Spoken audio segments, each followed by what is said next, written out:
ऐसा क्या हुआ कि भारत के प्रधानमंत्री को अपने देश की नहीं, एक विदेशी टीचर का नाम मन की बात में लेना पड़ा? सोचिए, जिस भाषा को हम बेकार, पुरानी और काम की नहीं कहकर स्कूलों से निकाल रहे थे, उसी भाषा से आयरलैंड के बच्चों की सोच बदल गई। उनकी याददाश्त, उनका फोकस, उनकी सीखने की रफ्तार, सब कुछ यूरोप के टॉप स्कूलों को चौंकाने लगा। भारत से हजारों किलोमीटर दूर एक यूरोपीय इंसान वो कर रहा था जो हम खुद अपने बच्चों के लिए नहीं कर पाए। ये कोई साधारण टीचर नहीं है, ये वो आदमी है जिसने ऊंचा कॉर्पोरेट पद छोड़ा, लाखों की सैलरी ठुकराई और एक ऐसी भाषा के लिए अपनी जिंदगी बदल दी जिसे आज के भारत में भविष्यहीन कहा जा रहा है। और जब भारत सरकार ने एक विदेशी को पद्मश्री देने का फैसला लिया, तब सवाल सिर्फ सम्मान का नहीं था। सवाल था, क्या हमने अपनी सबसे बड़ी ताकत को खुद ही भूल जाने की गलती कर दी? आखिर क्या है रटगर कोटनहॉर्स्ट का वो सीक्रेट मिशन जो भारत से ज्यादा यूरोप को बदल रहा है? तैयार हो जाइए, ये कहानी आपको गर्व नहीं, पहले शर्म और फिर सोचने पर मजबूर करेगी। और अब देखिए वो दृश्य जिसने साल 2022 में पूरे विश्व के होश उड़ा दिए। जब दिल्ली के राष्ट्रपति भवन के गलियारों में रुतगर कोटनहॉर्स्ट का नाम पुकारा गया, तो वहां मौजूद बड़े बड़े विदेशी डिप्लोमैट्स और भारतीय दिग्गज सन्न रह गए। एक ऐसा आदमी जिसके पास आयरलैंड का पासपोर्ट है, जो पूरी तरह विदेशी है, उसे भारत का चौथा सर्वोच्च नागरिक सम्मान पद्मश्री क्यों दिया जा रहा है?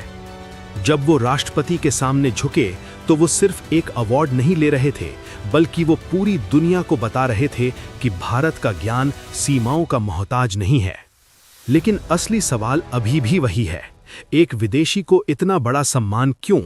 क्या ये महज राजनीति थी, या फिर इस इंसान ने आयरलैंड की धरती पर कुछ ऐसा चमत्कार कर दिया था जिसे भारत की सरकार भी सलाम करने पर मजबूर हो गई? अब देखिए इस इंसान का वो कारनामा जिसने आयरलैंड को एक डिजिटल गुरुकुल बना दिया। रुतगर कोटनहॉर्स्ट ने जो किया वो आज का भारत सोच भी नहीं सकता। उन्होंने डबलिन के जॉन स्कॉटिश स्कूल की पूरी नींव ही बदल दी। अनिवार्य संस्कृत। उन्होंने इस स्कूल में संस्कृत को ऑप्शनल नहीं बल्कि मैंडेटरी यानी अनिवार्य बना दिया। यहाँ का हर बच्चा, चाहे वो ईसाई हो या किसी और धर्म का, उसे संस्कृत पढ़नी ही पड़ती है। अद्भुत प्रार्थना। सोचिए, जहां पश्चिमी देशों में बच्चे पॉप म्यूजिक पर झूमते हैं, वहां रुतगर के छात्र सुबह की शुरुआत ओम पूर्णमदः पूर्णमिदं और नमस्ते अस्तु भगवन जैसे मंत्रों से करते हैं। जब ये आयरिश बच्चे एक सुर में प्रार्थना करते हैं तो ऐसा लगता है जैसे डबलिन की हवाओं में साक्षात सरस्वती उतर आई हों। Ayurveda in syllabus. उन्होंने सिर्फ भाषा नहीं पढ़ाई, उन्होंने बच्चों के लिए वेलबींग कोर्स बनाया। वहां के 12 साल के बच्चों को पता है कि उनका शरीर वात, पित्त या कफ में से क्या है। वो अपनी डाइट और अपनी लाइफस्टाइल आयुर्वेद के हिसाब से तय करते हैं। उन्होंने sanskrit.ie नाम का एक ऑनलाइन पोर्टल बनाया ताकि यूरोप का हर नागरिक भगवद गीता को शुद्ध उच्चारण के साथ पढ़ सके। उन्होंने संस्कृत को धर्म नहीं बल्कि विज्ञान बनाकर पेश किया। ये सब शुरू हुआ एक ऐसी खोज से जिसने रटकर की पूरी दुनिया बदल दी। 21 साल की उम्र में रटकर गणित के दीवाने थे, लेकिन उन्हें पश्चिमी गणित में वो पूर्णता नहीं मिल रही थी। तभी उनके हाथ लगी स्वामी भारती कृष्ण तीर्थ की वैदिक मैथमेटिक्स। जब उन्होंने उन सूत्रों को हल करना शुरू किया तो उनके होश उड़ गए। वो जटिल सवाल जिन्हें कंप्यूटर फेल कर देते थे, भारत के प्राचीन सूत्र उन्हें एक लाइन में खत्म कर रहे थे। रटकर चिल्ला पड़े, हाउ इज दिस पॉसिबल? यहीं से शुरू हुई उनकी अद्वैत वेदांत की भूख। उन्हें समझ आ गया कि जिस देश का गणित इतना ताकतवर है, उसकी भाषा कैसी होगी। उन्होंने अपना सब कुछ दांव पर लगा दिया और शुरू हुई एक ऐसी यात्रा जो उन्हें आयरलैंड के आरामदायक कमरों से उठाकर भारत की तपती धूप में ले आई।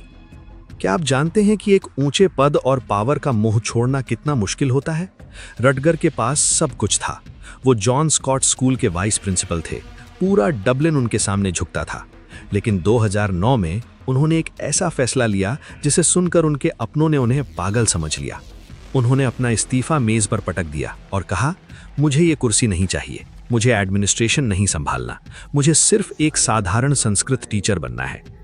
सोचिए, कोई इंसान अपनी पूरी पावर और रसूख इसलिए छोड़ देता है क्योंकि उसे लगा कि संस्कृत की ये मशाल थामने वाला कोई नहीं बचा। उन्होंने खुद को जीरो बना लिया ताकि वो आने वाली पीढ़ी को संस्कृत का अनंत ज्ञान दे सकें। उन्होंने सोपानम और सरलम संस्कृतम जैसी किताबें खुद लिखीं क्योंकि वो चाहते थे कि आयरलैंड का बच्चा बच्चा अपनी जड़ें भारत में ढूंढ सके। अगर आपको लगता है कि रटगर को ये ज्ञान एयर कंडीशन्ड कमरों में मिला तो आप बहुत बड़े भ्रम में हैं। 2006 से उन्होंने अपनी हर छुट्टी साधना में बिताई। जब दुनिया के बाकी लोग यूरोप के समुद्रों पर अय्याशी कर रहे थे, रटगर बेंगलुरु के एक साधारण गुरुकुल में तपस्या कर रहे थे। जमीन पर एक पतली चटाई पर सोना, सुबह 4:30 पर ब्रह्म मुहूर्त में उठकर ठंडे पानी से नहाना और वो भयानक गर्मी जहां बिजली का नामो निशान नहीं था। उन्होंने उत्तर भारत के महान शंकराचार्यों के चरणों में बैठकर घंटों संस्कृत व्याकरण के पेचीदा सूत्र सीखे। उन्होंने श्री अरविंदो आश्रम पौंडीचेरी में डॉक्टर नरेंद्र के साथ मिलकर महीनों रिसर्च की कि कैसे पश्चिमी बच्चों को संस्कृत के खेल खिलाए जाएं। उन्होंने भारत की गरीबी को नहीं देखा, उन्होंने भारत के उस सोने को पकड़ा जो हमारे वेदों में दबा पड़ा था। रटगर की सबसे बड़ी ताकत उनकी बेबाकी है।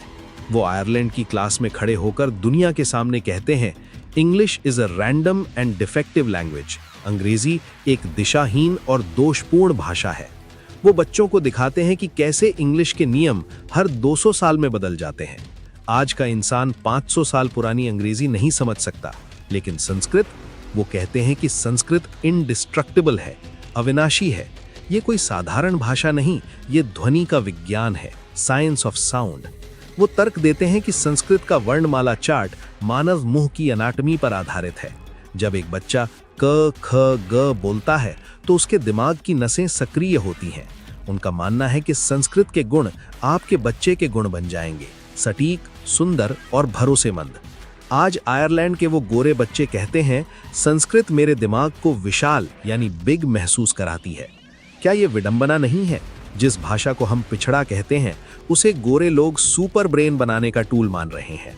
रुटगर कॉटन हॉस्ट की ये कहानी हमारे लिए गर्व की बात नहीं है, बल्कि हमारे चेहरे पर एक बहुत बड़ा तमाचा है। जरा दिल पर हाथ रखकर सोचिए, आयरलैंड में संस्कृत अनिवार्य है और भारत में इसे कंप्यूटर की भाषा कहने के बावजूद हम इसे स्कूलों से बाहर कर रहे हैं। एक आयरिश शख्स अपनी विलासिता छोड़कर गुरुकुल में तपस्या कर रहा है और हम अपने बच्चों को संस्कृत से दूर भागने पर इनाम देते हैं। रुटगर कहते हैं कि भारत इस वैश्विक ज्ञान का कस्टोडियन है, लेकिन अगर मालिक ही अपनी संपत्ति को कूड़ा समझने लगे तो दुनिया उसे लूटने के लिए तैयार खड़ी है। हमने अपनी जड़ें काटी ताकि हम मॉडर्न दिख सकें, लेकिन रुटगर ने उन जड़ों को आयरलैंड में सींचा ताकि वहां के बच्चे भविष्य बन सकें। दोस्तों, रुटगर कॉटन हॉस्ट कोई साधारण शिक्षक नहीं है, वो एक संदेश है। वो हमें याद दिला रहे हैं कि जो सोना हमारे पास है उसकी पूरी दुनिया दीवानी है। अगर एक विदेशी इंसान अपनी जिंदगी संस्कृत के लिए लुटा सकता है, तो हम अपनी इस विरासत के लिए क्या कर रहे हैं? रुटगर आज भी आयरलैंड में डटे हुए हैं, हर दिन यूरोप की हवाओं को ओम की गूंज से पवित्र कर रहे हैं। अगर आपको आज इस आयरिश ऋषि की कहानी ने झकझोर दिया है, तो इस वीडियो को हर उस भारतीय तक पहुंचाएं जो अपनी संस्कृति पर शर्म करता है। उन्हें दिखाएं कि असली विज्ञान हमारे वेदों में है। वीडियो को लाइक करके कमेंट में प्राउड इंडियन और सल्यूट टू रुटगर लिखें। याद रखिए, जब तक संस्कृत है तब तक भारत है, और जब तक भारत है तब तक सत्य जीवित है। जय हिंद, वंदे मातरम।